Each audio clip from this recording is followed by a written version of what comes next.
என்ன தெரியுமா சொல்றாரு? பொறுப்பு வந்துச்சு, பதவி கொடுத்தாங்க, அதனால அவங்க காலில் போய் விழுந்தேன். இதுல என்ன தப்பு இருக்குன்னு கேட்கிறாரு. கரெக்ட் தான், நியாயமான கேள்விதான். நான் என்ன கேட்கிறேன், பொறுப்பு அவங்க தானே கொடுத்தாங்க, முதலமைச்சர் பதவி அவங்க காலில் விழுந்தானே வாங்கினீங்க. ஆனா என்ன பண்ணீங்க? அந்த அம்மா காலை மாறி விட்டு நீ என்ன பண்ண, நீயா என்ன முதலமைச்சர் ஆகணும்னு கேட்டவர் தான் இந்த அனுபவம் மிக்கவர். அந்த அனுபவம் எனக்கு கிடையாது. அதனால திரு எடப்பாடி பழனிசாமி அவர்கள் நல்ல ஆயுளோட இருக்கணும். அதிமுகவுடைய நிரந்தர பொதுச் செயலாளர் அவர் தான் இருக்கணும்.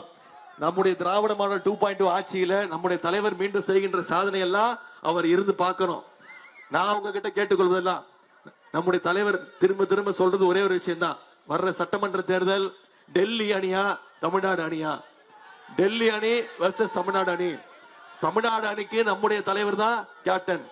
டெல்லி அணிக்கு யார் கேப்டன்? திரு மோடி அவர்கள் கேப்டன். மோடியுடைய அடிமை யாரு? நான் சொல்லல.